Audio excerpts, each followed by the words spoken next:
काग भुसुंडी कौआ है। कौन है? कौआ। पहले मनुष्य थे, अयोध्या में जन्म मिला था, बचपन में माई बाप चले गए, बचपन में ही पढ़ाई छोड़ करके राम जी की लीला में, नाटक में लीला करते थे, पात्र बन जाते थे। माता पिता मर गए बचपन में ही, अब तो कोई नहीं, अयोध्या छोड़ के निकल पड़े, जंगल में घूमते घूमते घूमते घूमते कहीं महात्मा मिल जाते तो बैठ के भगवान की कथा सुनते। एक बार लोमस ऋषि के पास गए, लोमस ऋषि के पास जाकर, उनका नाम था भुसुंडी। क्या नाम था? भुसुंडी। लोमस ऋषि के पास गए, जाकर बोले कि हमको आप सगुण भगवान के बारे में बताइए, उनकी लीलाओं के बारे में बताइए।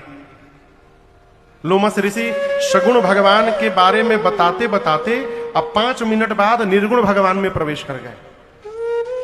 निर्गुण भगवान, निराकार भगवान के बारे में पूरा प्रवचन दे डाले। जब पूरा प्रवचन पूरा हो गया तो भुसुंडी जी हाथ जोड़कर बोले, आप जो बताए बहुत अच्छा बताए, लेकिन हमको निर्गुण भगवान नहीं, हमको हमारे सगुण भगवान की कथा सुननी है, आप हमारे भगवान की कथा सुनाइए।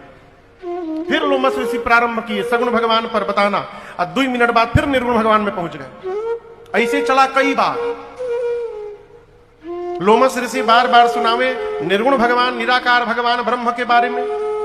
काग भुसुंडी जी बोले, हमको ब्रह्म से कोई लेना देना नहीं, हमको हमारे साकार भगवान के बारे में बताइए, सगुण भगवान के बारे में। लोमस ऋषि को क्रोध आ गया, बोले मैं जो बोलता हूं वो नहीं सुनता है, कौवे जैसा कांव कांव कर रहा है, जा श्राप देता हूं, चंडाल कौवा हो जा।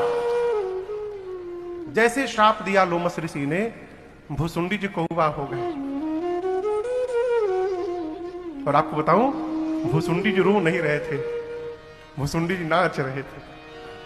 लोमस ऋषि बोले, मैंने तुमको कौवा बना दिया मनुष्य से, वो भी चांडाल कौवा, पक्षियों का चांडाल कौवा होता है, और तू नाच रहा है। भुसुंडी जी बोले कि प्रभु आपने मेरे पर कृपा कर दी आज। बोले कैसे?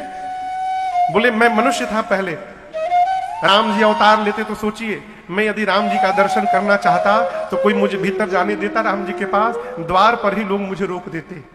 लेकिन आज आपने मेरे पर कृपा कर दी, मुझे कौवा बना दिया, अब मैं उड़ सकता हूं, अब मुझे किसी से पूछने की आवश्यकता नहीं है, मैं सीधे भगवान के आंगन में उतर सकता हूं, आपने मेरे पर कृपा कर दी। ये क्या है? भगवान का भक्त वही है माई बाप, जो हर परिस्थिति को भगवान का आशीर्वाद समझे। जीवन के हर परिस्थिति को जो भगवत कृपा के रूप में देख रहा है, वो भगवान का भक्त है। ये काग भुसुंडी जी महाराज।